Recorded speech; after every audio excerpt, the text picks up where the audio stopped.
በጉጉት ሲጠበቅ የነበረው የዲፕሎማቶች መንደር በሆነው በሳር ቤት ሳይታችን ላይ የቤት ባለቤት ለመሆን ፈልገው ሽያጭ በመጨረሳችን እድሉ ላመለጣችሁ ደንበኞቻችን ዳግመኛ በዛው ሳር ቤት ከቫቲካን ኤምባሲ ፊት ለፊት የተለያዩ የካሬ አማራጮችን እስከ 35% በሚደርስ እውነተኛ ቅናሽ ከ80 ካሬ ጀምሮ በ5.7 ሚሊዮን ብር የቤት ባለቤት ስናደርጎ በታላቅ ደስታ ነው።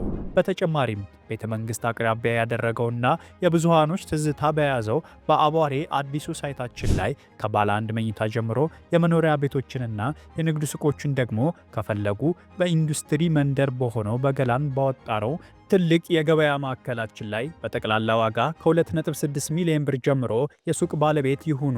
ያለን ቦታ ውስን በመሆኑ እንዳያመልጦ። ለበለጠ መረጃና ለሳይት ጉብኝት ከታች በምናስቀምጠው ስልክ ይደውሉ።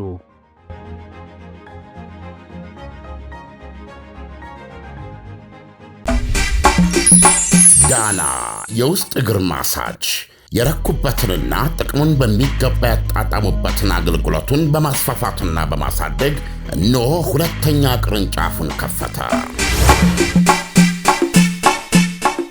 ዳና በአዲሱ ቅርንጫፋችን ሙሉ የማሳጅ ስቲም፣ የሳውናና የሞሮኮ አገልግሎት መስጠት ጀምረናል። ለቤተሰብ ለጥንዶችና ለሙሽራዎች ከነሚዜዎቻቸው ዳና ማለፊያ ምርጫ ነው። ዳና ቁጥር 1 ብስራት ገብርኤል አፍሪካ ህንፃ 3ኛ ፎቅ። አዲሱ ቅርንጫፋችን ቡልጋሪያ ማዞሪያ በግዙፉ ድሪም አፓርትመንት። ዳና።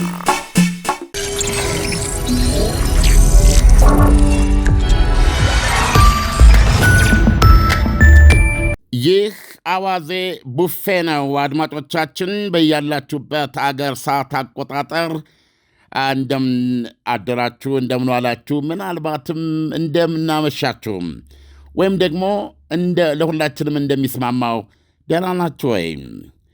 ይህ ፕሮግራማችን ሁለት ጉዳዮችን ይይዛል።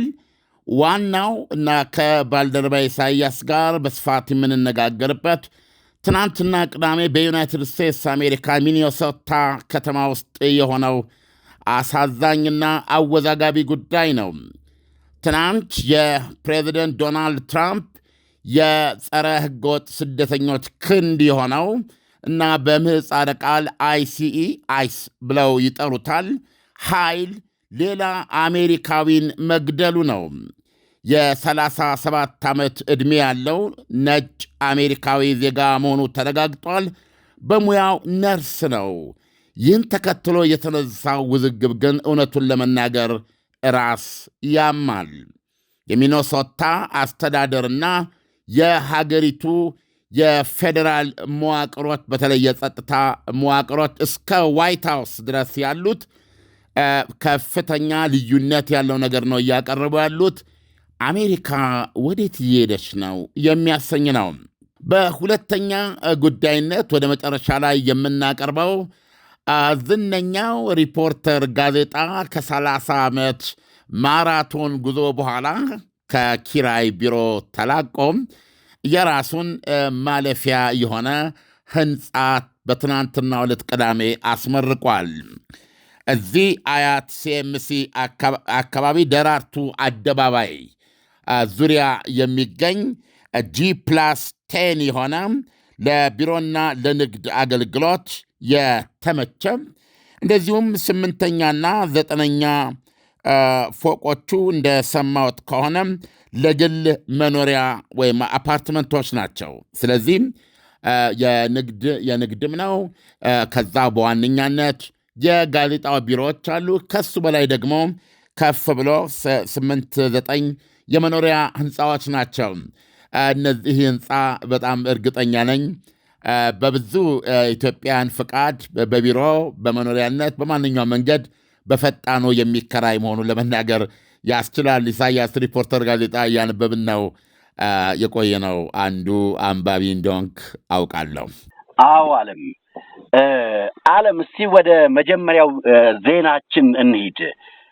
አሜሪካ ከቅርብ ጊዜ ወዲህ ስደተኞችን ለመቆጣጠር የገባው ኃይል አሁን ሚኒሶታ ላይ ማለት ነው ሁለት ንጹሃን ሰዎች ናቸው የሞቱት። አሁን ደግሞ የሞተው ሰው አንተ እንዳነሳው በጣም ወጣት ነው። እንደው ሲታይ ደግሞ ያው እንደ ዜናው አቀራረብ የጤና ባለሙያ ነው። ሲታይም ደግሞ በጣም ትሁት የሚመስል ሰው ነው። ይሄ እርምጃ ዓለም ይሄ የጦር ሜዳ አይደለም። ይሄንን ግዳጅ የተቀበሉ ሰዎች በምንም አይነት እንቅስቃሴ ውስጥ ያለን ሰው የሚጠራጠሩት ከሆነ ግደሉ ነው ወይ የተባለው? ምክንያቱም አንድ የሰለጠነ ኃይል አንድን ሰው ወንጀለኛ ከሆነ ማቁሰልም አንዱ አማራጭ ነው፣ አቁስሎ መያዝም አንዱ አማራጭ ነው። ለምንድን ነው መግደልን እንደ አንድ አማራጭ የተወሰደበት ምክንያት? ምክንያቱም ተኳሾቹ ፕሮፌሽናል አይደሉም ወይ? አሁን ወደ ተኩስ ፕሮፌሽናልነት አሁን አንተ እንደገባኝ የሄድክ ያለበት መንገድ መግደልም ምን አመጣው? በአደጋ የጋረጠ ሰው ከሆነ አቁስሎ መያዝ አይቻልም ወይ የሚል ነው።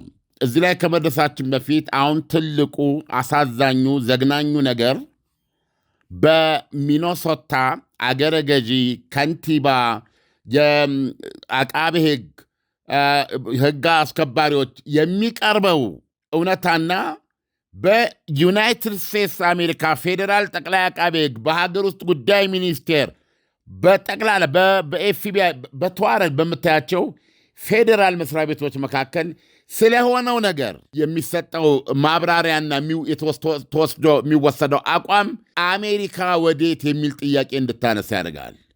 ይህም በመሆኑ አሜሪካ ውስጥ ከ3000 ኪሎ ሜትር የሸፈነ ከዚህ ከአርክቲክ የተነሳ የበረዶ ውሽንፍር አገሪቱን አብዛኛውን ክፍል እየመታ በረዶ እየቆለለ የኤሌክትሪክ ተቋማትን እያወደመ ሰዎችን ምናልባት ለቀናት ጭምር ጨለማ ውስጥ የሚያውልበትና የኤሌክትሪክ አገልግሎት በሌለበት ከ0 ዲግሪ በታች ማይነስ 50 ዲግሪ ሴንቲግሬድ ቅዝቃዜ ይህን ለመግለጽ የሚያስቸግር ሰዎች በዚህ ውስጥ ሆነው የኤሌክትሪክ አገልግሎት የተቋረጠባቸው ሰዎች ፕሮባብሊ ከሞት ውጭ አማራጭ የላቸውም። እንደዚህ አይነት የተፈጥሮ ምት እያስተናገረች በምትገኝበት ሰዓት አሜሪካ በዚህ ውስጥ በዚህ ቁርና ብርድ ውስጥ የተቃውሞ ትዕይንቶች በተለያዩ የሀገሪቱ ግዛቶች እየተካሄዱ መሆኑን አሁን የምናነበው። አሜሪካ ታማለች። ዶናልድ ትራምፕ ማንኛውንም ነገር የሚመለከቱት የራሳቸውን ተልእኮ ከማራመድ ይሄንን የሚቃወሙትን ደግሞ ከጠላት ጎራ በመመደብ የኃይል እርምጃ ነው በመውሰድ ላይ የሚገኙት። ኃያሉን የምድራችንን የዩናይትድ ስቴትስ አሜሪካ ሰራዊትን የምጠቀምበት በቤት ውስጥ ነው፣ እዚህ ዩናይትድ ስቴትስ አሜሪካ ውስጥ ነው የምጠቀመው በማለት ነው የሚታወቁት። ስለዚህ አሁን ይህ ጸረ ስደተኛ የሆነ ኃይላቸው የኢሚግሬሽን ኤንድ ካስተምስ ህግ አስከባሪዎች ወይም ተቆጣጣሪዎች ናቸው። እነዚህ ለዚህ የሰለጠኑ ናቸው። ለከተማ ደህንነት፣ ለሰላማዊ ተቃውሞን የመሳሰሉትን ለመቆጣጠር ስልጠናም ልምድም ያላቸው አይደሉም። እዚህ ሚኒሶታ ግዛት ውስጥ ከገቡ ጀምሮ ከ3 ሳምንት በላይ ናቸው። እስከ 10,000 የሚደርስ ስደተኛ ህገወጥ ያሉትን ስደተኛ እየጠፈሩ እያሰሩ ናቸው። የማይገቡበት ቦታ የለም። ደብር አይፈሩም፣ ይፈቅድላቸዋል።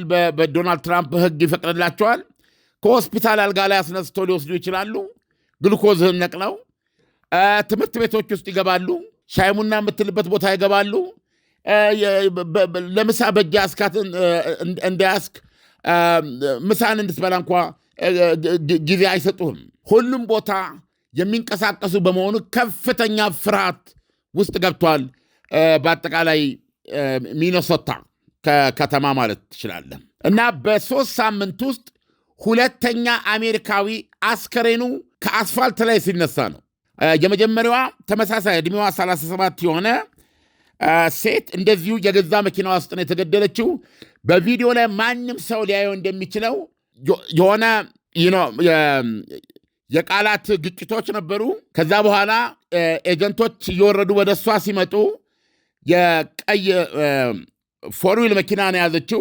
መሪውን ወደ ቀኝ አጥፋ እየነዳች ለመሄድ ስትል ከፊት ለፊት ያለውን የገደላት የሀገሪቱ የፍትህ ሚኒስቴር ወይም ደግሞ የጠቅላይ አቃቤ ሕግ ዋናዋ የምትላ ቢሮ ያወጣው ምክትል ፕሬዚደንት ጄዲ ቫንስ ጠቅላይ ዋይት ሃውስ ራሱ ራስን የመከላከል እርምጃ ነው ፊት ለፊት ቆሞ የነበረውን ኤጀንት ጨፍልቃ ልትጥለው መኪናዋን እንደ መሳሪያ በመጠቀም ልትገለው ስትል ነው የገደላት ነው የሚለው።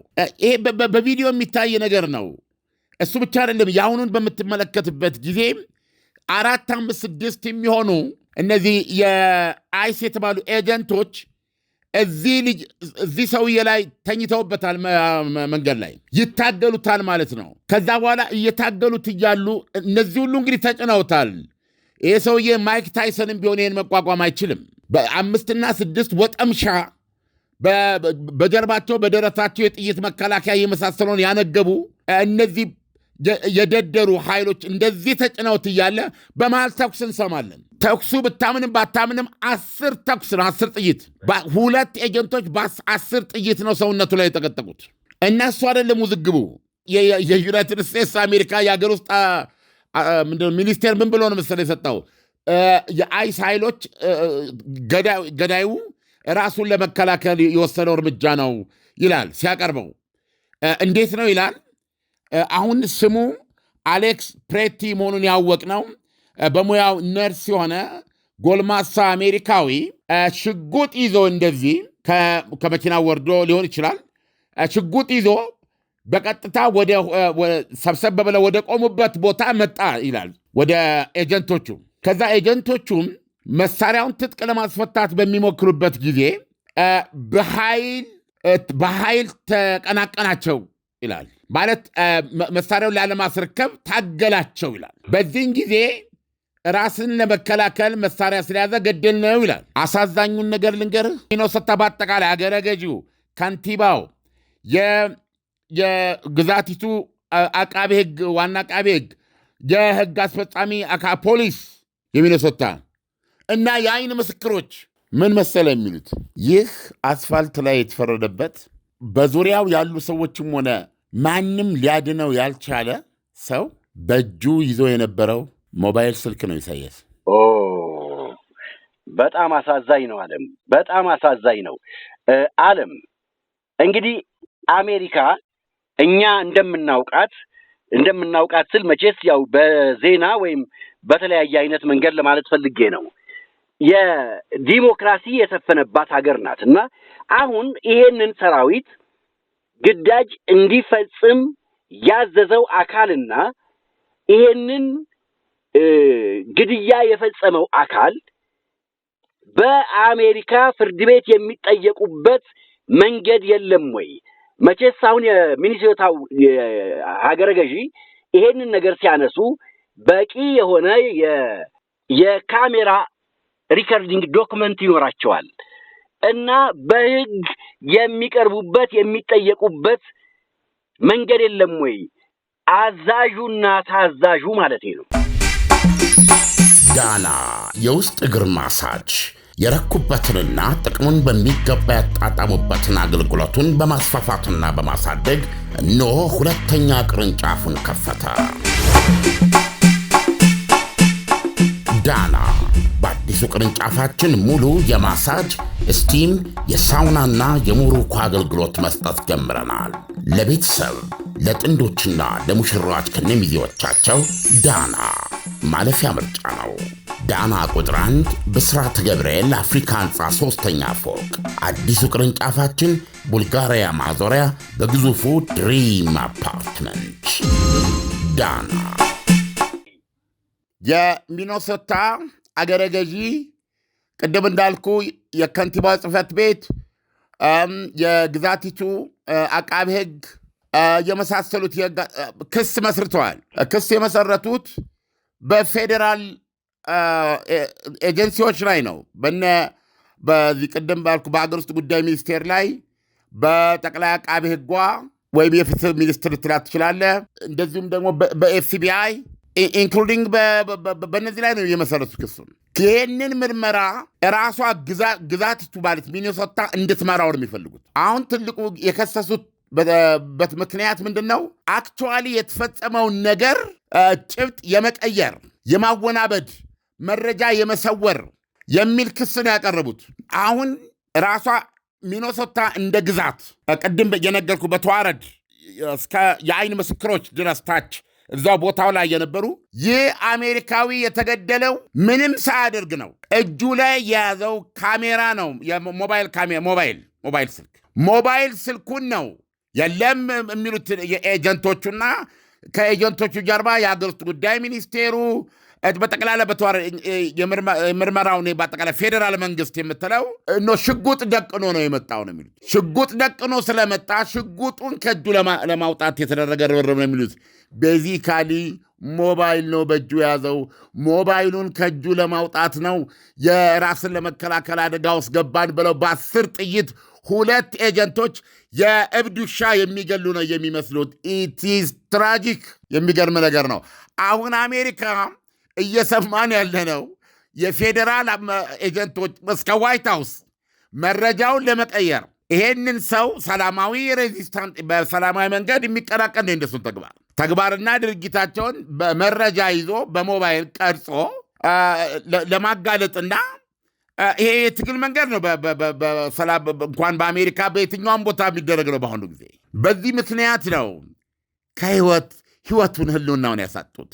የሚገርም ጥይቱ ሲገለው አላሳዘነኝም።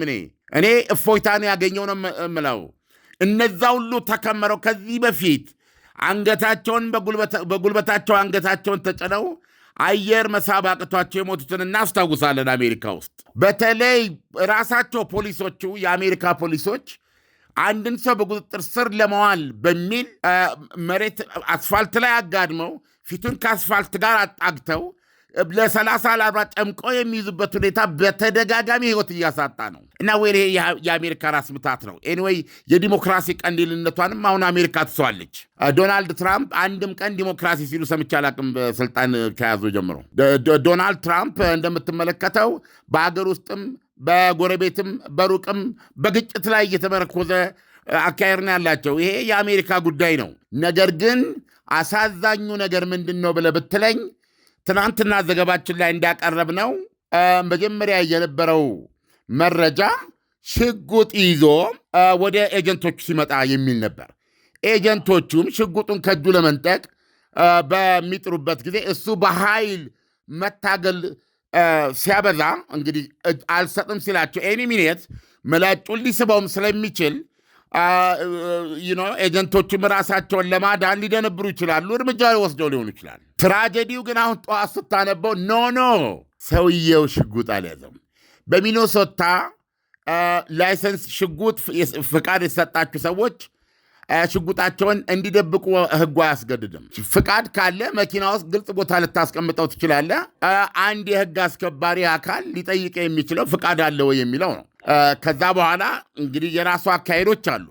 ትናንትና የነበረው ነገር ይሄ ነው። ዛሬ የምንሰማው ከቶም ሰውየው በእጁ ሽጉጥ አልያዘም፣ በእጁ ሞባይል ይዞ ነው የሞተው። እሱ አይደለም ትራጀዲው። አሁን የአገር ውስጥ ጉዳይ ሚኒስቴር እስከ ዋይት ሃውስ ድረስ ያሉት ኖ ሽጉጥ ይዞ ነው ራሱን ለመከላከል ነው ኤጀንቶች በሚል አቋም ይዘው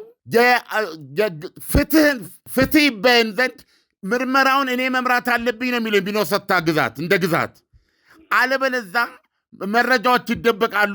ኬዞች በሌላ አቅጣጫ ተበዳይን በዳይ አድርጎ የማቆም በእጁ ያዘውን ሞባይል ስልክ ወደ ሽጉጥ የመቀየር እንግዲህ አሁን ምንድን ነው ይህን ቢገላግለን አንዱ ቪዲዮ ሊወጣ ይችላል። በእጁ የያዘው ሞባይል መሆኑን ቁልጭ አድርጎ የሚያሳይ ነገር ማለት ነው። እና እንዲህ አይነት ሁኔታ ነው በአሁኑ ሰዓት የተከሰተው።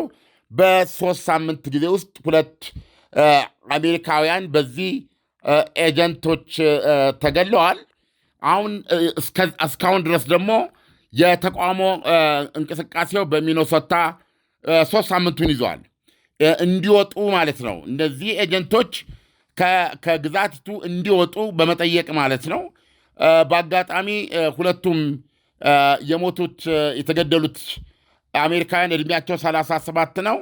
የመጀመሪያዋ ከ3 ሳምንት በፊት የገዛ መኪና ውስጥ ቀይ መኪና ውስጥ ተገደለችው ሬኒ ጉድ ትባላለች። ይሄኛው ደግሞ ቅድም እንዳልኩ አሌክስ ፕሬቲ የተባለ የ37 ዓመት ዕድሜ ያለው ነርስ ነው። ውዝግቡ በእጁ ሽጉጥ አልያዘም ነበረ፣ በእጁ የያዘው ሞባይል ስልክ እንጂ። የለም በእጁ የያዘው ሽጉጥ ነበረ፣ ሽጉጡን ሊያስጥሉት ሲሞክር እምቢኝ ብሎ ምላጩን ሊስብ በሚችልበት ሁኔታ እየታገላቸው ስለነበረ ምንም ምርጫ ስላልነበራቸው ራሳቸውን ለመከላከል ተኩሰዋል የሚል የፌዴራል መንግስት አቋም አለ። አሜሪካ ውስጥ እንግዲህ ብዙዎቻችን እንደምንፈራው ነገሮች በዚህ ከቀጠሉ ፕሬዚደንት ዶናልድ ትራምፕ አንደኛ ዓመት ስልጣን ዘመናቸውን አክብረዋል። 3 ዓመት ከፊት ለፊታቸው አለ። አሜሪካ የራሷ የአሜሪካ ጤና ሪሊ የሚያሳስብ ነው። ምክንያቱም የተለያዩ ግዛቶች ለመጀመሪያ ጊዜ ከአሜሪካ አቀፍ ውስጥ የአሜሪካ 50 ግዛቶች ውስጥ የተወሰኑት በራሳችን ነፃ እንወጣለን የሚል እንቅስቃሴ እንዲያደርጉ የሚያስገድድ ሁኔታ ነው ያለው አሁን ባለው አካሄድ ለማለት ይቻላል። ኢሳያስ ዓለም አንድ ወታደር በጦር ሜዳ ላይ እንኳን ብታገኘው ከጣልከው በኋላ ትማርከዋለህ። 10 ጥይት አንድ ሰው ላይ ማዝነብ እንዴት ነው ሊገለጽ የሚችለው? እስቲ እንደው ልትገልጽበት የምትችለው ነገር ካለ ከሰብአዊነት ከአንድ ሀገር መንግስት አንጻር ይሄንን እንዴት ታየዋለህ? አንዳንድ የተለዩ ሁኔታዎች ላይ እንዲህ አይነት ሁኔታ መከሰቱ የማይጠበቅ አይደለም። ለምሳሌ መሳሪያ እንደያዘ የምታውቀው እና መሳሪያውንም ላለመስጠት ብቻ ሳይሆን በመሳሪያው ለመፋለም የቆረጠ ሰው ከሆነ በአንተ በህይወትና በሞት መካከል ያለው ልዩነት ይህ ሰው እጁን ቃታ ላይ እስኪያሳርፍ ነው። ስለዚህ እውነቱን ለመናገር እንዲህ አይነት ሁኔታ ላይ ፖሊሶችም ሰለባ ሲሆኑ ታያለ። አንዳንድ ጊዜ ሲገደሉ ታያለ። መሳሪያ አስረክብ እያሉ ወይም አልያዝም ብለው በገንበቱበት ሁኔታ ድንገት ያ መኪናውን የሚያሽከረክረው ሰው መሳሪያውን ከሆነ ቦታ ሳብ አድርጎ በመተኮስ ህይወታቸውን ያሳጣቸው ትራፊክ ፖሊሶችም አሉ። እንደዚህ አይነት ሁኔታ ሲፈጠር ብዙ ጥይት ሊተኩሱ ይችላሉ። ለምን?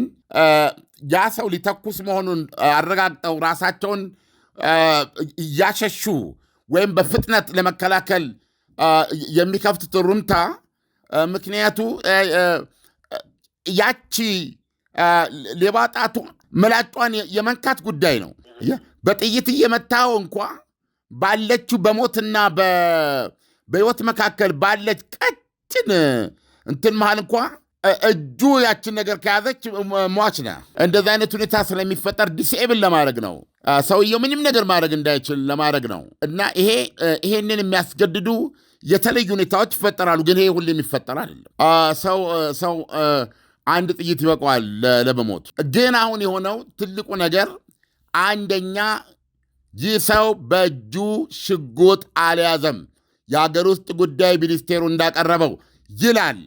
የሚኒሶታ አጠቃላይ የህግ የአስተዳደር መዋቅሮችና የአይን ምስክሮች። አሳዛኝ የሚያደርገው ነገር ይሄ ነው። ሰውየው አሜሪካዊ ነው። አሜሪካዊ የሚኒሶታ ነዋሪ ነው። እነዚህ ፌዴራል ኤጀንቶች የአሜሪካ ማዕከላዊ መንግስት ኃይሎች ናቸው። አያ አሁን ውዝግቡ ያለው እዚህ የወደቀው ዜጋ ነው። ይሄ የወደቀው ዜጋ በኃጢአቱ ነው ወይስ በግፍ ነው? እዚህ ላይ ብይን ለመስጠት ይሄንን ኃጢአት ነው ግፍ ነው ብሎ ለመወሰን አሜሪካ አልቻለችም። ፌዴራል ኤጀንሲዎች በሙሉ በበዳይነት እያቀረቡት ነው ያሉት። አሁን ይሄ ከተረጋገጠ ሰውየው የያዘው ሞባይል ስልክ ከሆነ ምን ማለት ነው? አሜሪካ እንደ ተቋም መጀመሪያ የሚያወጡት መግለጫ ለተፈጠረው ነገር እናዝናለን፣ ጉዳዩ ይጣራል የሚል አይደለም። የሚያሳዝን ኢሳያስ፣ ምክትል ውጭ ጉዳይ ሚኒስትሩ ድረስ ባለፈው በዛ በሴቷ ጉዳይ ላይ ልክ ጀብዱ እንደፈጸመ አድርገው ያቀረቡት ያን እርምጃውን የወሰደውን ኤጀንት ሊሆን ይችላል፣ ራሱን ተከላክሎ ሊሆን ይችላል። ግን መጀመሪያ እንደ አንድ ሀገር መሪ፣ እንደ አንድ ሀገር ፌዴራል ኤጀንሲነት መጀመሪያ የምትገልጸው በተፈጠረው ሁኔታ ማዘንህን ነው። የማንም ስህተት ይሁን ዜጋ ተገሏል። ስለዚህ የተፈጸመው ግድያ ሕግን ጠብቆ የተደረገ ነው ወይስ ከሕግ ውጭ የተደረገ መደረግ ሳይኖርበት የተደረገ ነገር ነው ወይ? ይሄንን የሀገር ውስጥ ጉዳይ ሚኒስቴርም ቢሆን ኤፍቢአይም ቢሆን ምክትል ፕሬዚደንቱም ቢሆን ይሄ ነገር በብርቱ ይመረመራል፣ ይጣራል። እንደዚህ አይነት ነገሮች ነው መስጠት ያለባቸው። አሁን እኮ የምናየው በፌዴራል ኤጀንቶች በኩል አንድ አሸባሪ እንደ ሞተ አይነት ነገር አድርገው ነው እያቀረቡ ያሉት እና በዚህ ደግሞ በግዛቲቱ በኩል እየቀረበ ያለው አንድ ሰላማዊ ሰው ያለ ምክንያት የተገደለው። በዚህ መካከል መረጃ በእጁ ያዘው ነገር ሞባይሉን ሽጉጥ ለመለየት የአሜሪካ ሕዝብ አሁን አይችልም። ከፍተኛ የፕሮፓጋንዳ ዘመቻ ከሁለቱም አቅጣጫ አለና ይሄ በጣም የሚያሳዝነው ክፍል ነው። በአሜሪካ የተለያዩ ግዛቶች ተቋሞ እየተካሄደ ነው። ሁኔታው ባይፈቅድም የአየር ሁኔታ ቁጥራቸው ጥቂት ቢሆንም ብቻ በሆነ መንገድ ይሄንን ተቋሞ በመግለጽ ላይ ይገኛሉ። ዶናልድ ትራምፕ ማህበራዊ ገጻቸው ላይ ሳይጽፉ አድረዋል፣ ወይም ደግሞ ገና አልተዘገበም ለማለት ይቻላል። እንግዲህ ይህንን በዚህ እንለፍና ኢሳያስ ወደ ሪፖርተር ጋዜጣ የህንፃ ባለቤትነት ብንገባስ? አለም እስቲ እንግዲህ ሪፖርተር ጋዜጣ በኢትዮጵያ አንጋፋ ከሚባሉ አሳታሚ ተቋማት መካከል አንዱ ነውና ይሄን ትልቅ ብስራት ነው እንበል። እንዲህ አለም በትክክል ብስራት ነው። ምክንያቱም ማንኛውም ነገር ሀገር የሚራመደው ሀገር የሚለወጠው ከትንሽ ጅምር ተነስተህ ሲስተም አበጅተህ ተቋማዊ መሆን ስትችል ነው። ስለዚህ ትልቅ ክስተት ነው። ሪፖርተር ጋዜጣ የግል ጋዜጣ ነው። ስለዚህ በኢትዮጵያ ታሪክ የራሱ ህንፃ የራሱ መስሪያ ቤት ማለት ነው የራሱ መስሪያ ቤት ያለው የመጀመሪያው የፕሬስ የህትመት ሚዲያ ሆኗል ማለት ነው። ሪፖርተር ጋዜጣ እናውቃለን። እኔም ድሮ ሰልፍ ጠብቄ የዛሬት ኢትዮጵያን፣ አዲስ ዘመንን እና ኢትዮጵያን ሄራልድ በተለይ ሳንዴይ ኤዲሽን የሚባለውን የሄራልድን ወድ ነበር። ከዛ በፊት ሳንዴይ ኤዲሽን ውስጥ ከመግባታችሁ በፊት ደግሞ የኢትዮጵያን ሄራልድ የኤፍሬም እንዳለን የቀዳሚውን ቢትዊን ዩ ኤንድ ሚ የሚል ቋሚ አምድ ነበረው። እሱን ለማንበብ ከፈረንሳይ ለጋሲዮን እስከ ብርሃነ ሰላም ማተሚያ ቤት በእግር መተህ ወረፋ ጠብቀህ ገዝተህ ቤት ትገባለህ ማለት ነው። እና ከምወዳቸው ጓደኞቼ ጨዋታና ሳቅና ውካታ መካከል ተነጥዬ እነዚህን ጋዜጦች ለማንበብ ባለኝ ጉጉት ወደ ቤቴ በሚሄድበት ጊዜ ሰውነቴን ብርድ ይለኝ ነበረ። ምክንያቱም ሳቃቸውና ጨዋታቸው ከኋላ በጣም ሚስ አደርገዋለሁ። በጣም ባዶነት ይሰማኛል። ኢሳያስ ለምንድነው ያው ከዚህ መሃል ወጥቼ የሚሄደው ብዬ እየቆረቆረኝ ነው ወደ ቤቴ የሚሄደው። ግን ቤቴ ደርሼ ሁኔታውን የሚያመቻችልኝ ቤተሰብ ነበረ። በራሱ አቅም አልጋይ ላይ በጀርባ ተዘርግቼ ቡናው ምኑ እየተደረገልኝ እነዚህን ጋዜጦች ከፍቼ በማንበብ ነበር በጣም የምደሰተው። እና የጓደኞቼ ሳቅ በግራ ጆሮዬ እየሰማሁት የሚሳረገዋለሁ፣ በዚህ በኩል ደግሞ ጋዜጦቹን እያነበብኩ ረካ ነበረ። ሰውኛ የምናውቀው ብርሃንና ሰላም ነው። ብርሃንና ሰላም ማተሚያ ቤት እንደ ማተሚያ ያለ እዛ ውስጥ የአዲስ ዘመን የዛሬቱ ቢሮዎች አሉ፣ የኢትዮጵያን ሄራልድ ቢሮዎች አሉ ህንፃው ላይ። እንግዲህ የምናውቀው በመንግስታዊ ጋዜጦች ናቸው እነዚህ። ስለዚህ የራሳቸው ጽሕፈት መስሪያ ቤቶች አሏቸው፣ ቢሮዎች አሏቸው ማለት ነው። አሁን ሪፖርተር ጋዜጣ እንደነሱ እንደውም እውነቱን ለመናገር በዚህ ደረጃ የራሳቸው ህንፃ ያላቸውም እነሱም ቢሆኑ እና ሪፖርተር G+10 የሆነ ህንፃ ነው ለቢሮና ለንግድ አገልግሎት በዋነኛነት ለራሱ ለሪፖርተር ጋዜጠኞች ቢሮ ነው። ከዛ በተረፈ ለቢሮና ለንግድ አገልግሎት የሚውሉ ክፍሎች አሉት። እንደዚሁም ደግሞ ወደ መጨረሻ ጫፉ ላይ 9 ጀምሮ ያለው ደግሞ በአፓርትመንቶች ናቸው እና ይሄ ትልቅ እመርታ ነው ለኢትዮጵያ ፕሬስ። ነገር ግን እነዚህን 30 ዓመታቶች የጋዜጣው ዋና አዘጋጅና ባለቤት አማራ አረጋዊ፣ በነገራችን ላይ የ71 ዓመት ሰው ሆነዋል፣ አረጋዊ ናቸው። ነገር ግን አቶ አማረ ስታዩ የ71 ዓመት ሰው አይመስልም። ለእኔ ኒልስን የሆነብኝ ተወዳጅ ገጽ ላይ ገብቼ ሳይ በ1947 ነው የተወለዱት ይላል እና አገራቸው እንግዲህ ቀደም ባሉ ዓመታት እዚህ አዲስ አበባ ያኔ የምርጥ ተማሪዎች መናኸሪያ ነው ይባል በነበረው ጀነራል ዊንጌት ተምረዋል። ከዛም በእንግሊዝ ሀገር ድረስ ትምህርታቸውን ያጠናቀቁ ሪሊ ምሁር ናቸው አማራ አረጋዊ። አማራ አረጋዊ ኢንተርቪው ሰጥቷል። አንዳንዱን ባነብል ደስ ይለኛል። ከዛ በፊት ግን ፐርሶናል በሆነ መንገድ በሁለት ምክንያቶች አማራ አረጋዊን አስታውሳቸዋለሁ። አንዱ ትክክለኛ ከሆንኩኝ የኢትዮጵያ ዜና አገልግሎት የመምሪያ ኃላፊ ነበሩ መጀመሪያ። በኋላ ላይ ብዙ ኢትዮጵያን የሚያውቋቸው የኢትዮጵያ ቴሌቪዥን ዋና ስራ አስኪያጅ ከሆኑ በኋላ እና ጣቢያው ላይ ባመጡት ለውጥ ነው የሚያውቃቸው። እና አንዱ የአማራ አረጋዊ መገለጫ 120 ነው። ፕሮግራምም ያረጃል እንጂ 120 ማለት እኮ ሁላችንንም እሑድ ከ8 ሰዓት ጀምሮ በያለንበት እዛ ማስታወቂያ ሚኒስቴር እየሰራን አቡነ ጴጥሮስ 8 ሰዓት ሲሞላ ከፊት ለፊታችን አንድ የአክሱም ሴት ነበረች፣ ግሮሰሪ ነበራት። እዛ እንገባለን 120 ለማየት ማለት ነው። እንደ ዛሬ ሚዲያው ተሻሽሏል። የኢትዮጵያ ቴሌቪዥን ያለበት ሬዲዮ ያለበት ቢሮ የሚገርም ነው። ስለዚህ ቴሌቪዥን እንደልባቸው የሚያዩት ነገር ነው። ያኔ በኢትዮጵያ ሬዲዮ ደረጃ ቴሌቪዥን የለንም ውስጥ ለማየት እንደዛ ወጥተን ነው የምናየው። እና 120 በዚህ ደረጃ ምን ያህል ከእሑድ ፕሮግራም በኢትዮጵያ ሬዲዮ ኢንተርቴንመንት ጆርናሊዝም ፊት አውራሪ የሆነው ታደሰ ሙሉን የሚመራው በእርግጥ ከሱ ጀርባ ስማቸውን ረሳው። ኢሳያስ ደግሞ ልታስታውሰኝ አትችልም። ሊያስታውሰኝ ይችል የነበረው ደረጃ ኃይሌ ነው። አንድ መምሪያ ኃላፊ ነበሩ የኢትዮጵያ ሬዲዮ 2-3 ቋንቋ ገዳሙ አብርሃ።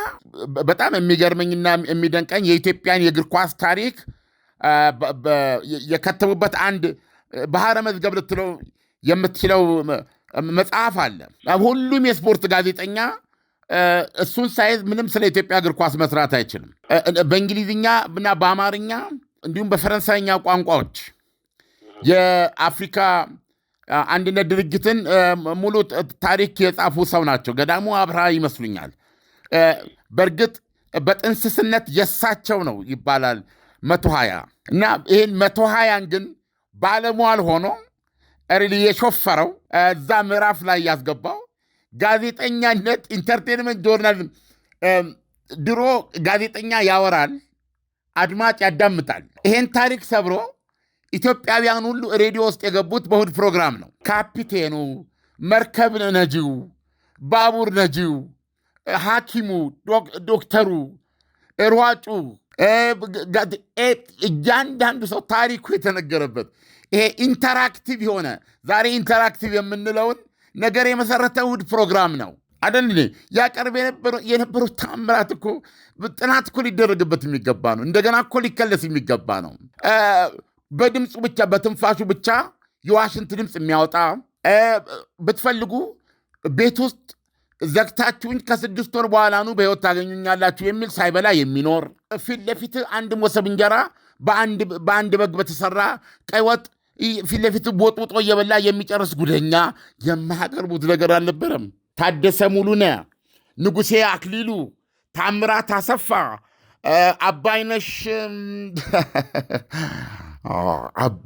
አባይነሽ ይቅርታ ታደርግልኛለች። በጣም የሚገርም የእሑድ ፕሮግራም ነው የምናውቀው። ቴሌቪዥን በዚህ ደረጃ ካለ ህብረት ትርኢት የምናስታውሰው ነገር አልነበረም። አማረ አረጋዊ የኢትዮጵያ ቴሌቪዥን ዋና ስራ አስኪያጅ ሲሆን 120 ከፈተ። ከዛ በኋላ የሬዲዮ ድምፅ ሰለለ ልልህ እችላለሁ። አስገራሚ ነገር ልንገርህ፣ እንዴት ነው የጀመረው በሚል ለማነጋገር ሞክሬያለሁ። አንዳንዶቹን በግል ጨዋታ ማለት ነው። ቀጥል ነው ያለው አለ። በቃ ትሰራለች። ቀጥል ነው ያለው። ላይቭ እኮ ነው። ምንድን ነው አንዳንዴ እኮ ልጅህን ከወሰነ ከፍታ ላይ እኮ ዝም ትለዋለህ ራሱ እንዲዘል። ዳዴ ሄዶ እንዲቆም ከፈለግ መሬት ላለው ሁኔታ ታመቻቻለኝ። መውደቁን ልጄ መውደቅ የለበትም አትልም። አይሄድም፣ አይራምድም። እንደዛ ነው ያደረገው። አስታውሳለሁ፣ 2 ነገሮች በግል አስታውሳለሁ ስለ አማራ አረጋዊ። ስለዚህም ነው የማከብረው። አይሆፕ አድማጮቻችን መቼም አይሰለችብኝም። በጣም እንደ አድማጭ ሆኜ ስሰማህ በጣም እየተዝናናው ነው እየሰማው ያለው። ጎሽ፣ እሑድ እኮ መዝናናት ነው ዓላማው። የአማራ ታሪክ ሪል ያዝናናል፣ ያስደስታል፣ ያስተምራል። የሚያሳዝነው ትናንት በዓሉ ላይ ሳልገኝ ቀረው በተለያየ ምክንያት እና በዚህ አጋጣሚ ይቅርታ ጠይቃለሁ።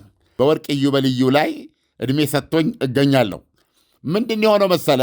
አንድ ይትባረክ የሚባሉ ቦርቸሌ ጫማ የሚያደርጉ መነኩሴ ሬዲዮ በተደጋጋሚ እየመጡ ያስጠሩኝ ነበር እና እኚህ መነኩሴ በጣም ልጅግር ናቸው። ይህን ያህል እንትን ያሉ አይደሉም።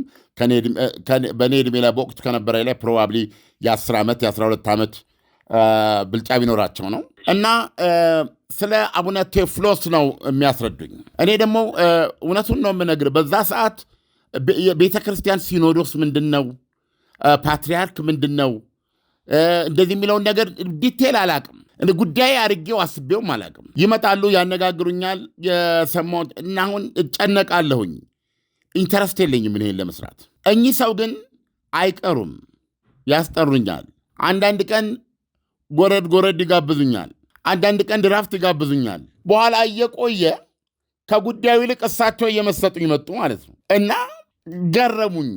ለምንድን ነው እኚህ መነኩሴ የሚመላለሱት ብዬ ሳስብ አቡነ ቴዎፍሎስ ሁለተኛው የኢትዮጵያ ፓትርያርክ በሕይወት አሉ እንደሆን በሕይወት መኖራቸው ታውቆ ነፃ እንዲወጡልን፣ በሕይወት የሉ እንደሆን መሞታቸው እንዴት እንደሞቱት ተገልጾ አጽማቸው ወጥቶ ባሰሩት ጎፋ ገብርኤል ባሰሩት ቤተ ክርስቲያን ቅጥር አጽማቸው እንዲያርፍ እንዲደረግልኝ ነው ይሉኛል ማለት ነው እና እኚህ ትልቅ የኢትዮጵያ የሃይማኖት አባት ናቸው እና ይህን ጉዳዩን በሳቸው ደረጃ በእኚህ መነኩሴ ደረጃ ጉዳዩ ሊያደርገው የሚችል እንደ ተቋም ራሷ ቤተ ክርስቲያኗ አለች።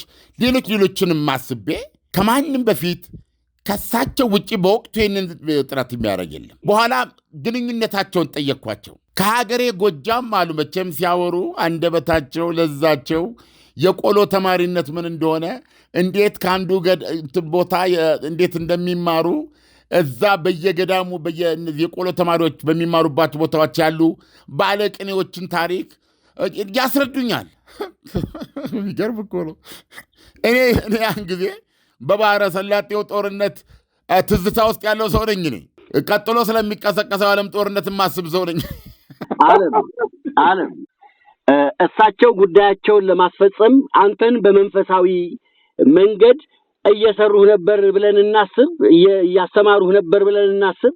በጉጉት ሲጠበቅ የነበረው የዲፕሎማቶች መንደር በሆነው በሳር ቤት ሳይታችን ላይ የቤት ባለቤት ለመሆን ፈልገው ሽያጭ በመጨረሳችን እድሉ ላመለጣችሁ ደንበኞቻችን ዳግመኛ በዛው ሳር ቤት ከቫቲካን ኤምባሲ ፊት ለፊት የተለያዩ የካሬ አማራጮችን እስከ 35% በሚደርስ እውነተኛ ቅናሽ ከ80 ካሬ ጀምሮ በ5.7 ሚሊዮን ብር የቤት ባለቤት ስናደርጎ በታላቅ ደስታ ነው።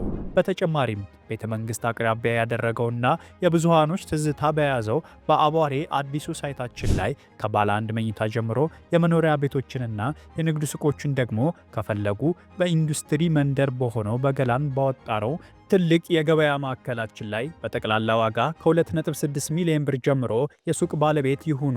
ያለን ቦታ ውስን በመሆኑ እንዳያመልጦ። ለበለጠ መረጃና ለሳይት ጉብኝት ከታች በምናስቀምጠው ስልክ ይደውሉ።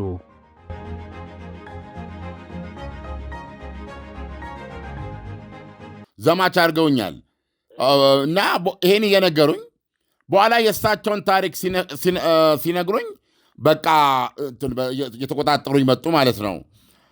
ረጅም ነው የእሳቸው ታሪክ፣ በሌላ አጋጣሚ ልንገልጸው እንችላለን። ለማንኛውም ከጎጃም አዲስ አበባ የመጡት ኢሳያስ ብታምንም ባታምንም በእግራቸው ነው።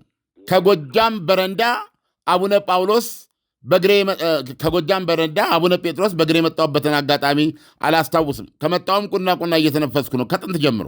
እሳቸው በእግራቸው መጥተው በእንጦጦ አናት በኩል ነው የመጣሁት አሉ እና እንጦጦ አናት ላይ ሆኜ እንዲህ ስመለከት አዲስ አበባን ጣራዎቿ ቀይ ነበሩ ይላሉ። ቀይ ጣራዎች ነው የሚታዩኝ አሉ እና ያ ቀይ ጣራ ደም መሰለኝ ይላሉ።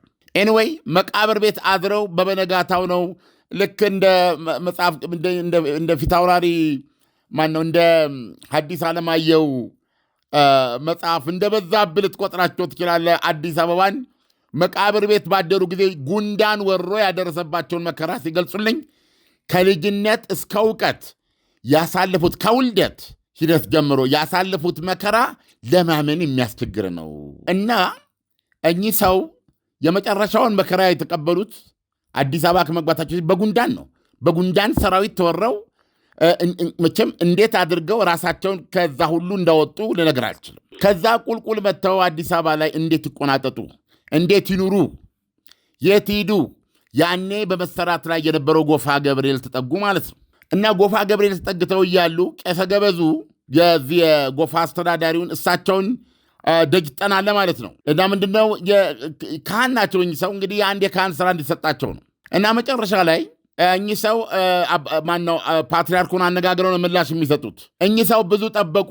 የሚያድሩበት የሆነ ቦታ እዛ ውስጥ ነግረውኛል። በመጨረሻ አቡነ ቴዎፍሎስን እንዳነጋገሩና ለአንተ የሚሆን ቦታ የለም እርምህን አውጣ ሂድ ከዚህ ይሏቸዋል። ማን ነው እንደዛ የሚላቸው? ቄሰ ገበዙ የቤተ ክርስቲያኑ አስተዳዳሪ። በዚህን ጊዜ ህልም አየው ይላሉ።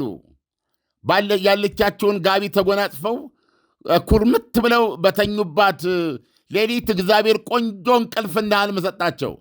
ህልማቸውን ነገረውኛል። እሳቸው የፈቱት ተስፋ እንዳላቸው። በዚህ መካከል መቼም ድምፃቸውን ልነግር አልችልም። ቄሲት መነኩሴ ይትባረክ ይባላሉ። አሁን ሰዎች እየጻፉ በሰጡኝ ሞተዋል፣ አልፈዋል እኮ ብለውኛል።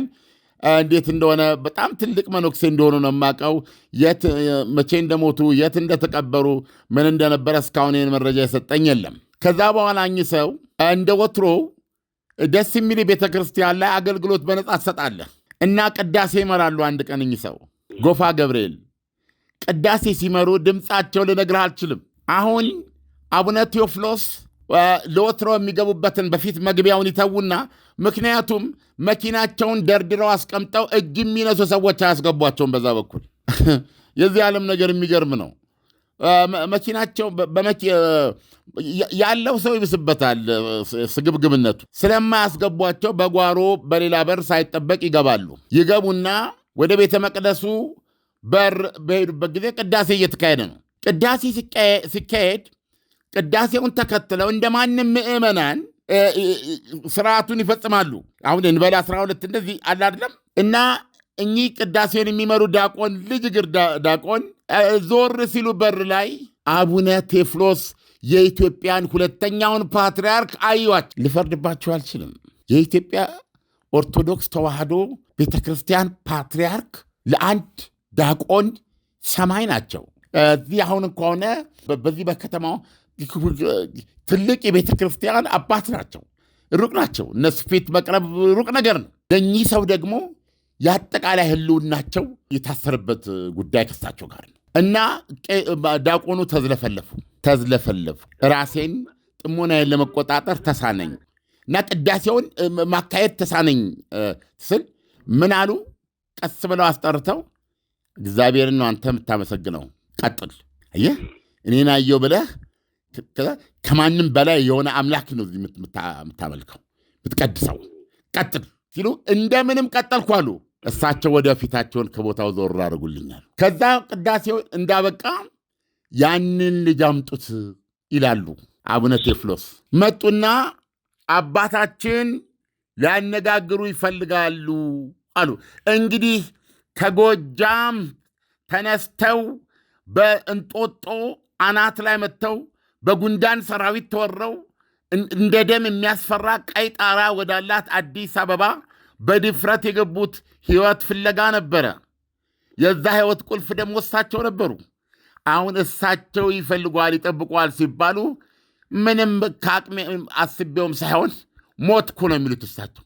በዚህ ጊዜ ሁለት እግሬ እየተጎተተ ይዘውኝ ሄዱ። ሁለት እግሬ በእድሜ እየተጎተተ ወሰዱኛል። ከዛ እዛ ስደርስ መኪናቸው ላይ እንደዚህ ብለው በዛ በኩል ስመጣ ቆምኩኛሉ። እንደምንም አቆሙኝ እንዲደጋግፈው። የጠየቁኝ ምን ተምርሃል ነው አሉ። አቡነ ቴዎፍሎስ ማነ? ከየት መጣ? ምንድነው ማን የሚል ጥያቄ አይደለም የሚያቀርቡት። ምን ተምርሃል ነው። የተማርኩትን ትምህርት ነገርኳ። ማማጋ ሲሉኝ እነዚህ ቅድም ያልኩ ሊቃውንቶች አሉ፣ የቆሎ ተማሪዎችን የኢትዮጵያን መሰረታዊ ትምህርት የሚያስጨብጧቸው ማለት ነው። ሲያነሱ እንትን አለ እንዲ አሁንም በሕይወት አሉ እንዴት ናቸው እባክህ እያሉ ሁለቱ ግጥም ያለ ጨዋታ ይጫወታሉ ማለት ነው። ቦታቸውም ከዛች ዕለት ጀምሮ የጎፋ ገብርኤል ውስጥ ተቀጠሩ። ለውጥ ሲመጣ ጠብቀውኝ ሰው አባታችን የተወደቁ አየህ፣ ሞተው እንደሆነ አጽማቸው አልተሰጠንም፣ አሉ እንደሆነ አልተነገረንም ብለው በወቅቱ የደህንነት ኃላፊ የነበሩ ኮሎኔል አስራት የሚባሉት ጋር ሄደው መቼም አንደበታቸው ቋንቋቸው ማንንም ያሳምናል። በደንብ አድርገው እንቅስቃሴ ጀምረዋል። ቀና የሚባል በወቅቱ ከዚህ ጋር ነርስ ነው። እንደዚህ አይነት ነገሮች ጋር በተያዘ ያኔ በቀሽብር በመሳሰለው ምናምን ነገር የአንዳንድ የማጣሪያ ምናምን ነገር ያደርግ ነበረ።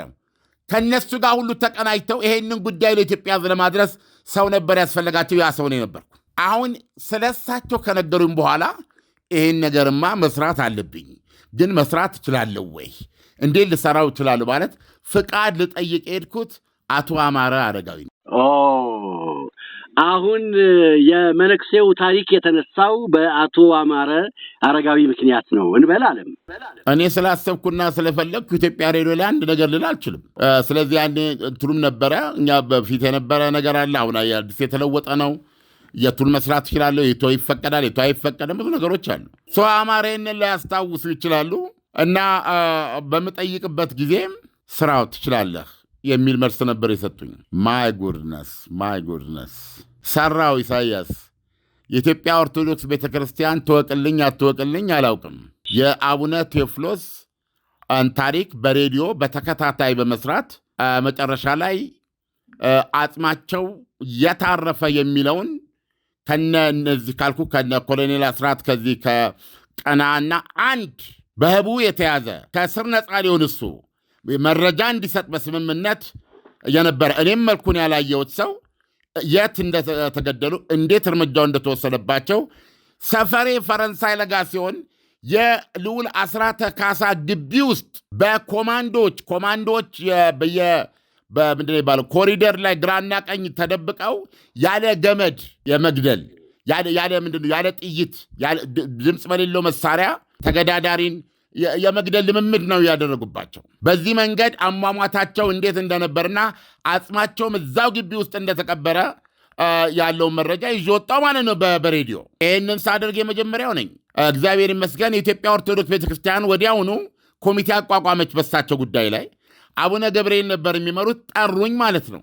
ተጠርቼ ሄጄ ትንሽም ደጓጉመውኛል። የደጎሙኝን ሰዎች በሙሉ አመሰግናለሁ። እና በዚህ መንገድ የአቡነ ቴዎፍሎስ አጽም ተቆፍሮ ሰንደል ጫማቸው ሲወጣ ኤቭሪቲንግ ሲደረግ እዛው ቦታው ላይ ነበርኩ። እንደውም በሳቸው እግረ መንገድ ቄስ ጉዲና ቱምሳ የኢትዮጵያ ፕሮቴስታንት ቤተክርስቲያን ምንድን ይባለው መሪ እንደ ፕሮቴስታንት ፓትሪያርክ እንደማለት ነው። እሳቸውም አጽማቸው እዛው ተገኘ። የእሳቸው ደግሞ የተገኘው በጣም ቁመታም ነበሩ ነው የሚባለው በሕይወት ሳሉ። እኔ ያኔ በጣም ወጣት ነኝ፣ እግዚአብሔር ምስክር ነው። እኔ 24 ዓመቴ ነው ያን ጊዜ እና ያንን አየው እዛው ቦታ ላይ ተገኝቼ። በኋላ ትልቅ በታላቅ ስነስርዓት መቼም ያው ታውቃለህ ያለውን የስነስርዓቱን ግርማ አጽማቸው በክብር አረፈ ማለት ነው። አሁን ባህታ ነው አጽማቸው ያረፈው አቡነ ቴዎፍሎስ። እና ይሄንን ሂደት ስከታተል የዛን ጊዜ ይጠሩ አይጠሩ ቄስ ይትባረክን እኔ አላስታውስም። እውነቱን ለመናገር እኔም የነበረ ሴሬሞኒ ላይ ከዛ በኋላ ብዙ አልሄድኩም እና ያንን ታሪክ በመስራቴ በጣም ደስተኛ ነኝ እኔ። እና ያንን ታሪክ መስራት እችላለሁ ወይ የሚለው ነገር ጭንቅላቴ ላይ ትልቅ ነጥብ ነበር። አማረ አረጋዊን ያነጋገርኳቸው እየጻፉ ነው ያየሁት። አንድ በዚህ እንዲህ አይነት ግንኙነት ነው ያለኝ ማለት ነው። ከዛ በኋላ ደግሞ 120 ላይ ሰለሞን አባተ የሚባል በጣም ብሪሊያንት የሆነ ጋዜጠኛ ነበረ። አሁንም ቪኦኤ ላይ የቪኦኤ ጋዜጠኛ ነው። ሰለሞን አባተ በጣም ራሽያ የተማረ ልጅ ነው። በጣም ተግባቢ ድምፁ የሚል ነው። ሰለሞን በጣም የምትወደው በጣም አቲዝ የሚያደርግህ ከማደንቃቸው ጋዜጠኞች ውስጥ ነበረ ሰለሞን።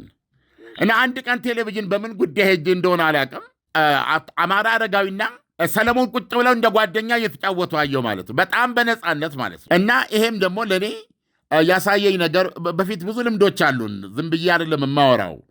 እና አማረ አረጋዊ ከጋዜጠኞቻቸው ጋር ያላቸውን አስደናቂ ምንድን የሚባለው የሙያ ጓደኝነትና የሙያ ትስስር ያየውበት ነው እና በጣም አክሰስብል ነበሩ። በብዙ መልኩ አይዲያ የሚያስተናግዱ ሰው ነበሩ። አይዲያ የሚፈጥሩ ሰው ነበሩ። ራሳቸው ዛሬ በሰጡት ኢንተርቪው ላይ ሪፖርተር ጋዜጣን ካነበብክ ራሱ ጋዜጣውን ሪፖርተር ያሉበት ምክንያት ስራ አስኪያጅ ቢሆንም ያን የኢትዮጵያ ዜና አገልግሎት ብያለሁ፣ በኋላም የኢትዮጵያ ቴሌቪዥን ስራ አስኪያጅ የማስተዳደር ጉዳይ ብቻ ሳይሆን አማራ አርጋዊ ጋዜጠኛም ነበሩ። መረጃ ይሰጣሉ፣ መረጃ ያሰበስባሉ። ሲወዘ ጆርናሊስት እና አክቹዋሊም ሪፖርተር እያሉ መሳለቅ ጀመሩ ማለት ነው። በሳቸው ገብቷል። ስራ አስኪያጅ ሆኖ መምራት ሲኖርበት መምራትና ማስተዳደር ጉዳይ ብቻ ሳይሆን አክቹዋሊ ሙያውም ላይ ራሱ ሪፖርተር ነው ያሏቸውን የጋዜጣውን ስም ሪፖርተር አደረጉ። በጣም የሚያስደንቅ ነው። ባይ ዘ ዌይ የሪፖርተር ጋዜጣ እርሾ ውስጥ አማራ አረጋዊ ብቻ እንዳልሆኑ ነው ዛሬ ለመጀመሪያ ጊዜ ያነበብኩት። በድራማ በተዋናይነቱ የምናውቀው አበበ ባልቻ ኦልሞስት ሼር ነበረ የሪፖርተር አንቢሊቬብል እና ባለቤቱ መዓዛ ብሩ እዚህ ውስጥ ነበሩ። ይገርመሃል። ዛሬ እነዚህ ሁለቱ አበበ ባልቻና መዓዛ ደግሞ በኤሌክትሮኒክስ ሚዲያ በሬዲዮ በኢትዮጵያ ታሪክ የመጀመሪያው የራሳቸው ቢሮ ያለው ሚዲያ ሸገር ነው። ከማንም በፊት ታሪኩ እየሸገር ነው። አሁን አማራ አረጋዊ በህትመት ሚዲያ ነው። በህትመት ሚዲያ ዘርፍ የመጀመሪያው የራሱ የቢሮ ህንፃ ያለው ሆኑ ማለት ነው። ከሳቸው በፊት ግን ይሄን ያሟላው ሸገር ነው እና ሸገር ያው በሬዲዮ ያለው መሪነት ታውቃለህ። እነዚህ ሁለት ሰዎች የሪፖርተር ጥንስስም ነበሩ። ይገርማል። እጅግ አስደናቂ ነው። ከኢንተርቪያቸው ውስጥ አንድ ሁለት ጥያቄ የመለሱበትን ላርግና እናብቃ። በነገራችን ላይ የመነኩሴ ይትባረክ ነፍስን እግዚአብሔር ይማር። በእውነት ነው የምነግርህ፣ ሰዎች ብዙ ወዳጆች አያስፈልጋቸውም። ሰዎች የሚያስፈልጋቸው አንድ ጽኑ ወዳጅ ነው። እኚህ ሰው በሕይወት የሉም። ታላቅ አባት መሆናቸው ታሪካቸውን ባነበብኩ ቁጥር በጣም የሚመስጡ የመንፈስ አባት ነበሩ። የሁለተኛው ፓትርያርክ አቡነ ቴዎፍሎስ። አድማጮቻችን እንዲህ አይነት ነገር የሚወዱ ቢሆን ኖሮ ቀን ሙሉ እያወራው በሄድኩ ነበረ። እባካችሁ ላይክ፣ ሼር፣ ሳብስክራይብ አድርጉ፣ ስሙ እና እሳቸው ወዳጅ ከነበራቸው ከማንም በላይ እኛ መነኩሴ ነበሩ እና ለእኔ እሳቸውን ሲያስተዋውቁ ምን አሉ? ለምንድን ነው እርሶ እንዲህ የሚሆኑላቸው ብዬ ስጠይቃቸው እሳቸው እኮ ምን ተማርክ እንጂ ማነህ አንተ ብለው የማይጠይቁ ሰው ነበሩ ነው ያሉት። አየህ፣ ይሄ ነው ኢትዮጵያን የሚያድናትም አገርም የሚያደርጋት ደግሞ ይሄ ነው። ስለዚህ ታላቅ ነበሩ እኛ መነኩሴ። እኔን ለመምሰል እኔም የምወደውን እኔም የምውልበትን ሆነዋል። አየህ፣ እኛ ካባቸው፣ እኛ አረማመዳቸው፣ እኛ ተክኗቸው የሚከብድ ሰው ከዓለም ነዋሴ ጋር በየቦታው ሽለኮለኩ ነበሩ፣ ያንን ነገር ለማስፈጸም ማለት ነው። እና ያ ሁሌ ሳስባቸው እንዳከብራቸው ያደርገኛል። በመጨረሻ በሕይወታቸው የሚጸጸቱበትን ነገር ሲነግሩ ምንድን ነው ያሉት? አንድ ጊዜ ከእስር ቤት አመለጡ ተብሎ ነበረ አቡነ ቴዎፍሎስ፣ ከቤተ መንግሥቱ እስር ቤት ማለት ነው። በኋላ ላይ ኮሎኔል ዳንኤል የሚባለው ነው ጸጉራቸውን ላጭቶ፣ እሱም በአሁን አፈር ገብቷል። ምን ታደርገዋለህ? ያን ጊዜ እኔ ቤታቸው ሄጄ እህታቸው ቤት ነው እነዚህ አንኳኳሁ አሉ። ያንኳኳሁበት ምክንያት አባታችን እዚህ ተደብቀው እንደሆነ እንዲሰጡኝ ነበር። እነሱም ስጋት አላቸው። ማንንም ሊያምሉ አይችሉም። በወቅቱም እዛ ይሁኑ አይሆኑ አይታወቅም። የሉም አሉኝ ነው የሚሉት። ቢያገኟቸውስ ኖሮ ስላቸው እግዚአብሔር ምስክሬ ነው አሉ። የፈረጠመ ነው። ቀን ቀን እየተደበቅኩ ምሽት ጫካ ለጫካ እያደረግኩ በጎጃም በማቀው ሀገሬ መሬት አድርጌ በጎንደር መሬት አድርጌ ውጭ አወጣቸው ነበር አሉ። ተሸክሜ እንደ ሕፃን ልጅ እሳቸውን አንከብክቢያ ደግሞ የሚያደርጉት ነበር። ይገርማል። እና እንደዚህ አይነት አሳዛኝ ታሪክ አለ። የአቶ አማረን አንድ ሁለት ጥያቄና መልሶችን ላሰማ ኢሳያስ። ጋዜጣው ይህንን ቃለ መልስ ያደረጋቸው ጋዜጠኛ ምን ይላቸዋል? ሪፖርተር ጋዜጣን መስርተው ላለፉት 30 ዓመታት ሲሰሩ ሁሉ ነገር አልጋ በአልጋ የሆነ ጉዞ እንደማይሆን እሙን ነው። ያጋጥሞትን ተግዳሮት ቢነግሩን ይላቸዋል። አማረ ሲመልሱ ሚዲያ ላይ ስንሰራ ችግሮች እንደሚኖሩና እንደሚገጥሙ ይታወቃል። ምክንያቱም ግልጽ ነው። ሙሰኛውን ስታጋልጥ ይጣልሃል። ወንጀል የፈጸመው ስለ ሥራ ወንጀል ስትዘግብ ይቃወመሃል። የግልም ሆነ የመንግሥት ተቋም ስታጋልጠው ይጠልሃል። አንዳንድ ጊዜ አንዱ ይደግፋል፣ ሌላው ይጠልሃል። እኛንም የሚቃወምና ለማጥፋት የሚሞክር ብዙ ነበረ። ግብር ያጭበረበሩ፣ መሬት አላግባብ የወሰዱና ሳያለሙ የቀሩ በሕገወጥ ሁኔታ ዜጎችን ሲበድሉና ስለ እነዚህ ሁኔታ አጋልጠ ስትጽፍ ብዙ ተግዳሮት ያጋጥማል። አጋጥሞኛልም። ከፖለቲካ አቅጣጫም ገዢው መንግሥትም ሆነ ተቃዋሚ ፓርቲ አሰራሩ አግባብ እንዳልሆነ ሲጻፍበት ይቃወምሃል፣ ያጠቃሃል። ብዙ ሙከራዎች ተደርገውብናል። ለምሳሌ በሪፖርተር ጋዜጣ ላይ ሕዝብን የሚበድሉና በሕዝብ ሀብት ላይ የሚጫወቱ የሚዘርፉ፣ ሙስና የሚሰሩትን በማጋለጣችን የግድያ ሙከራ ተደርጎብኛል። ሕግ ጠጥሶ ታፍኜ ወደ ጎንደር ተወስጄም ነበረ። ከምኖርበት የመንግሥት ኪራይ ቤት ተባርሬያለሁ። በሊዝ በወሰድኩት መሬት ላይ ማተሚያ ቤት ለመክፈት ሁሉን ነገር ጨርሼና የማተሚያ ማሽን ካስመጣ በኋላ መሬቱን ከሕግ አግባብ ውጪ ተነጥቄያለሁ። ምክንያቱን ስትጠይቅ ማንም አይነግርህም። በባንክ ብድር ተገዝቶ ወደ አገር ያስገባሁት 8 ኮንቴነር የማተሚያ ማሽን ያለ አገልግሎት ከ15 ዓመታት በላይ ተቀምጦ ይገኛል። የመንግሥት አካላትን ስትጠይቅ እነሱም ኧረ እኛም አናውቅም ይሉሃል። እነዚህ ኃላፊዎች ተራ ሠራተኞች ሳይሆኑ ከንቲባዎች፣ ሚኒስትሮች፣ ዳኞችና ከፍተኛ ባለሥልጣናት ናቸው። እዚህ ላይ የሚገባ ነገር ውስጥ ለውስጥ የሚሠራና የመንግሥትን እጅ በመጠምዘዝ እንደፈለገ ማድረግ የሚችል የማፊያ ኃይል እንዳለ ትረዳለህ። ሕዝብ ግን ሁልጊዜም ከጎን ነው። ሚዲያንህና መጥፎ ሥራውንና ሕዝብን የሚጎዳ እንቅስቃሴውን ስታጋልጥበትና ስታደናቅፈው ከዚህም በላይ ሊያደርግ ቢችልም አይገርምም ይላሉ። ብዙ ነው ባነበው ሁሉንም ደስ ይለኝ ነበረ። ነገር ግን ጊዜ ይገድበናል። ተስፋ የማደርገው ከ15 ዓመታት በላይ ተቀምጦ በኮንቴነር ውስጥ የሚገኘው የማተሚያ ማሽናቸው ከዚህ በኋላ ብዙ የሚቆይ አይመስለኝም። ነፃ እንደሚወጣላቸው ተስፋ አደርጋለሁ። የ71 ዓመት ሰው ናቸው። አማረ አረጋዊ ባለትዳርና የሁለት ወንድ ልጆች አባት ናቸው። አድማጮች አብራችሁን ስለቆያችሁ ደስ ብሎናል። መልካም እሑድ ይሁንላችሁ። አሜን። ለአድማጮቻችንም ለአንተም መልካም እሑድ ብያለሁ። ለሪፖርተር ጋዜጠኞችና ለባለቤቱ አማረ አረጋዊ እንኳን ደስ ያላችሁ እንላለን። መልካም ጊዜ። በጉጉት ሲጠበቅ የነበረው የዲፕሎማቶች መንደር በሆነው በሳር ቤት ሳይታችን ላይ የቤት ባለቤት ለመሆን ፈልገው ሽያጭ በመጨረሳችን እድሉ ላመለጣችሁ ደንበኞቻችን ዳግመኛ በዛው ሳር ቤት ከቫቲካን ኤምባሲ ፊት ለፊት የተለያዩ የካሬ አማራጮችን እስከ 35% በሚደርስ እውነተኛ ቅናሽ ከ80 ካሬ ጀምሮ በ5.7 ሚሊዮን ብር የቤት ባለቤት ስናደርጎ በታላቅ ደስታ ነው። በተጨማሪም ቤተ መንግሥት አቅራቢያ ያደረገውና የብዙሃኖች ትዝታ በያዘው በአቧሬ አዲሱ ሳይታችን ላይ ከባለ 1 መኝታ ጀምሮ የመኖሪያ ቤቶችንና የንግድ ሱቆችን ደግሞ ከፈለጉ በኢንዱስትሪ መንደር በሆነው በገላን ባወጣረው ትልቅ የገበያ ማዕከላችን ላይ በጠቅላላ ዋጋ ከ2.6 ሚሊዮን ብር ጀምሮ የሱቅ ባለቤት ይሁኑ። ያለን ቦታ ውስን በመሆኑ እንዳያመልጦ። ለበለጠ መረጃና ለሳይት ጉብኝት ከታች በምናስቀምጠው ስልክ ይደውሉ።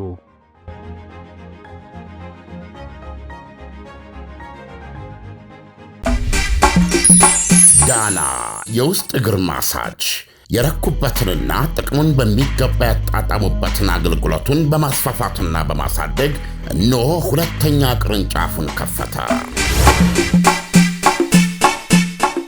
ዳና በአዲሱ ቅርንጫፋችን ሙሉ የማሳጅ ስቲም፣ የሳውናና የሞሮኮ አገልግሎት መስጠት ጀምረናል።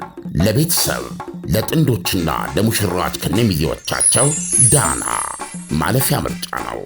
ዳና ቁጥር 1 ብስራተ ገብርኤል አፍሪካ ህንፃ 3ኛ ፎቅ። አዲሱ ቅርንጫፋችን ቡልጋሪያ ማዞሪያ በግዙፉ ድሪም አፓርትመንት። ዳና ምርትና አገልግሎቷን በአዋዜ ላይ ያስተዋውቁ። ለጥራች እንታመናለን። በስልክ ቁጥሮቻችን ይደውሉልን። አዋዜ ዓለምነህ ዋሴ ዜና